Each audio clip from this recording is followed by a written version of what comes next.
Good morning বন্ধুরা, স্মৃতি blog ডায়েরিতে আপনাদের স্বাগত জানাই। তো দেখো, সকাল সকাল ঘুম থেকে উঠেই কিন্তু আমি বাইরে চলে এসেছি। তো আপনার দাদা ভাই আর আমার ছেলে এখনও শুয়ে আছে। তো দেখো, সকালে কিন্তু যে গতকালকের যে কাপড়গুলো ভিজেছিল সেগুলো কিন্তু আমি বাইরে মেলে দিয়ে নিচ্ছি। তো ওগুলো ততক্ষণে শুকিয়ে যাবে, রোদ এখনও বের হয়নি। তো দিয়ে রাখলাম, তা কাজটা একটু কমে যাবে। তো দেখো, আমি সকাল সকাল উঠে যে কাজটা থাকে, বাসি ঘর বারান্দা উঠোন কাটান সব ঝাড় দেওয়া। তো দেখো, আমি ঝাড় দিয়ে নিচ্ছি। তো এদিকে ঝাড় দিতে দিতে কিন্তু আমি রাস্তায় চলে গেছি। তো রাস্তাটাও একটু পরিষ্কার না করলে হয় না, পুরো বাড়িটাই পরিষ্কার করতে হয়। তো আমি পুরো বাড়িটা ঝাড় দিতে দিতে দেখো চলে এসেছি। রাস্তাও ঝাড় দেওয়া হয়ে গেছে, এদিকে দেখো আমার উঠোনটাও কিন্তু প্রায় ঝাড় দেওয়া হয়ে গেছে। তো ঝাড় দেওয়া হয়ে গেলে অনেকেই হয়তো ভাবতে পারো যে ঝাড় দিয়ে দিদি ময়লাগুলো বা উঠোনের পাতাগুলো দেয় কোথায়। তো সেটা একটা অন্য ভিডিওতে আপনাদের সঙ্গে শেয়ার করব। তো এদিকে দাদাভাই বেরোবে, দেখো উঠে পড়েছে। তো দাদাভাই দেখো উঠে দাঁত ব্রাশ করে সব কিছু রেডি হয়ে গেছে, আর আমি ঘরটাও তাড়াতাড়ি করে মুছে নিচ্ছি। তো আমার ঘর মোছা হয়ে গেছে। এবার আমি গোবর আর মাটি নিয়ে প্রতিদিনের যে কাজ থাকে সেটা কিন্তু করে নিচ্ছি। তো প্রথম যেহেতু স্নান করা হয়নি এখনও, তো তুলসী গাছের যে উপরটা আছে ওটা কিন্তু আমি পরিষ্কার করতে পারলাম না। তো এদিকে দাদাভাই তুলসী তলায় প্রণাম করেই কিন্তু দাদাভাই কাজে বেরিয়ে গেল, আমি আমার কাজ করছি। তো এবার তুলসী যেহেতু স্নান করা হয়নি ওই জন্য উপরটা পরিষ্কার করতে পারলাম না, ওটা স্নান করে তারপরে ঠিক করব। তো নিচটা একটু গোবর দিয়ে নিলাম। এদিকে দেখো, আমাদের যে রাস্তার মানে সামনেটা, যেটা দরজা বলা হয়, বাড়ির গেট, তো সেখানেও দেখো একটু গোবর দিয়ে নিচ্ছি। তো গোবর দেওয়া হয়ে গেছে, এবার আমি দেখো উঠোনের যে মাঝখানটা থাকে সেখানে চলে এসেছি। তো এভাবেই আমার রোজকারের কাজ, তো টুকটাক এভাবেই করে থাকি। তো প্রচুর কাজ থাকে সংসারের, তো একটা দুটো কাজ না, ঘরের ভেতরে ঘর পরিষ্কার করা রয়েছে, ঠাকুরের থালা বাসন ধোয়া থেকে শুরু করে সব কিছুই। তো সব কিছুই আর আপনাদের সঙ্গে শেয়ার করা হয় না সেভাবে। তো দেখো, আমি কিন্তু পুরো গোবর দিয়ে নিয়েছি। এবার আমার উনুনটা আমি গোবর দিয়ে নেব, যেহেতু রান্না করতে হবে। তো তো উনুনটাও কিন্তু আমি গোবর দিয়ে নিচ্ছি। উনুনটা গোবর দিয়ে নিয়েছি, আর এবার চলে এসেছি কলধারে। তো এখন এখানে কিছু থালা বাসন রয়েছে, সেগুলো মেজে ধুয়ে নেব। আর দেখো জলের বোতল, তো জলের বোতলগুলো সব পরিষ্কার করে জল ভরতে হবে। তো সেইগুলো বা গামলার ভেতরে রেখে এদিকে আমি দেখো থালা বাসন যেগুলো ছিল সেগুলো মাজতে বসে গেছি। তো এগুলো মাজা হয়ে গেলে কিন্তু আমি ধুয়ে উপর করে রেখে দিয়ে তারপরে জলগুলো ভরে নেব। তো এদিকে করছি, আর এদিকে দেখো, তা আমি কি দেখছি, ওদিকে হচ্ছে চিল্লামিল্লি হচ্ছে, তো সেটা দেখছি। তো কিনসুক আর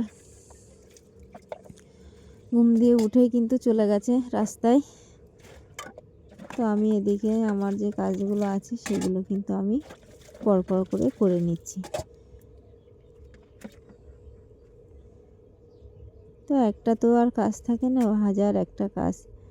তারপরে দেখো, আমি যে মানে লাল বিটকপির চারাগুলো ছিল সেগুলো বসিয়েছিলাম ছোট্ট ছোট্ট, সেগুলোতে একটু জল দিয়ে নিয়েছি। তো যখন জল দিয়েছিলাম তখন দেখানো হয়নি, তো পরে ভাবলাম একটু দেখিয়ে নিই। আর এই যে দেখছো এক বড় সবজির ক্ষেত, এটা আমার পাশের বাড়ি এক দিদার ক্ষেত। তো আমার ঘরের পাশেই। তো দিদা পাইপটা দিয়ে বলছে একটু জল দিয়ে দিবা তোমার খেতে। তো আমি দেখো দিদার খেতে কিন্তু পাইপ নিয়ে জল দিতে যাচ্ছি। তো দেখো ক্ষেতের মালিক ছুটতে ছুটতে আসছে, কিভাবে দিচ্ছি দেখতে। ছোটো মানুষ তো। তো যাই হোক, খেতে হাফ জল দেওয়া হয়েছে আর হাফ বাকি রয়েছে, তো ওটা আবার পরে আরেকদিন দিয়ে দেব।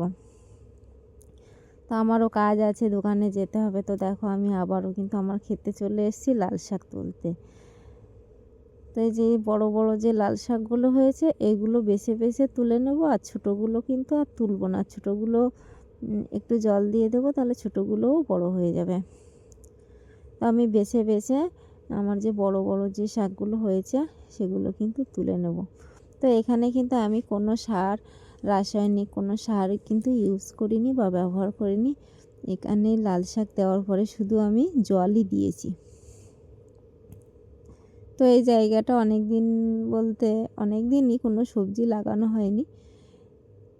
তো যেহেতু পড়েছিল, তো এই দেখো অনেক কটাই শাক কিন্তু তুলে নিয়েছি। পুরো সাইডটা ঘুরে ঘুরে এই শাকগুলো তুলে নিয়েছি। এবার এগুলো ধুয়ে রান্না করে তোমাদের সাথে শেয়ার করছি। তো চলো শাকগুলো ধুয়ে নিই।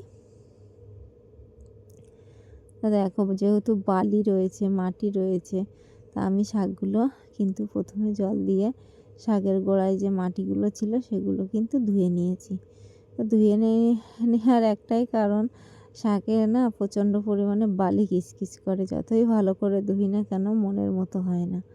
তো দেখো আমি কিন্তু এভাবেই গামলার ভিতরে জল দিয়ে এভাবেই ধুয়ে নিই। সবসময় এভাবেই চেষ্টা করি ভালো করে পরিষ্কার করে রান্না করার।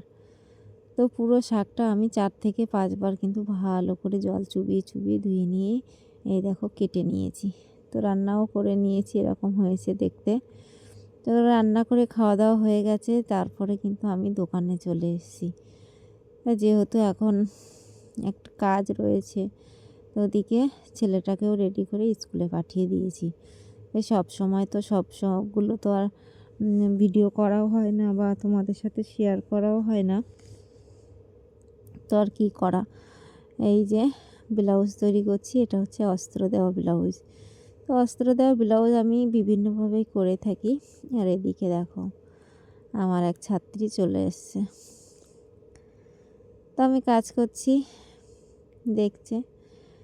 তো কীভাবে কাজ করা হয়, কিভাবে কি, আগে তো সেলাইটা দেখতে হয়, না দেখলে তো আর শিখতে পারবে না। তো সব সময় একটা জিনিস ব্লাউজের ক্ষেত্রে কি হয়, না দেখলে না, মানে কোন পার্টের পর কোন পার্ট সেটা জয়েন করা যতই তোমার জানা থাক না কেন, সেটা কিন্তু ভুল হতেই থাকে বা ভুল হয়।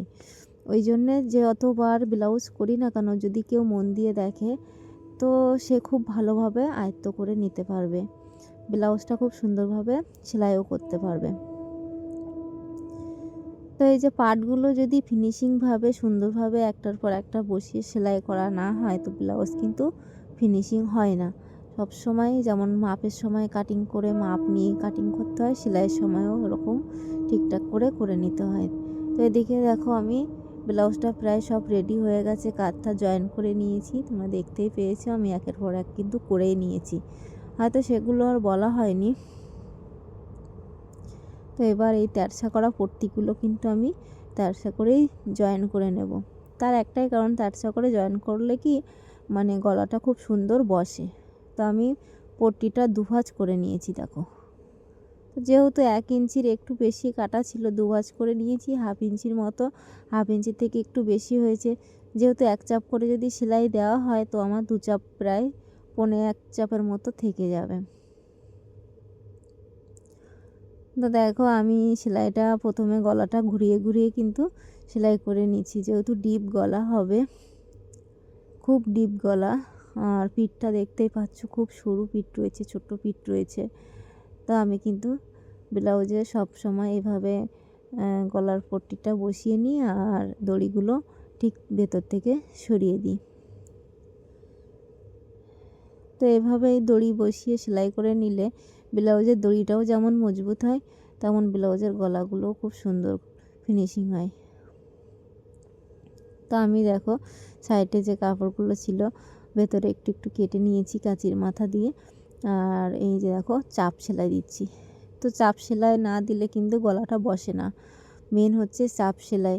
এই চাপ সেলাইটা যত সুন্দর করে দিতে পারবে, গলাটা উল্টে সেলাই করার পর তত সুন্দর বসবে।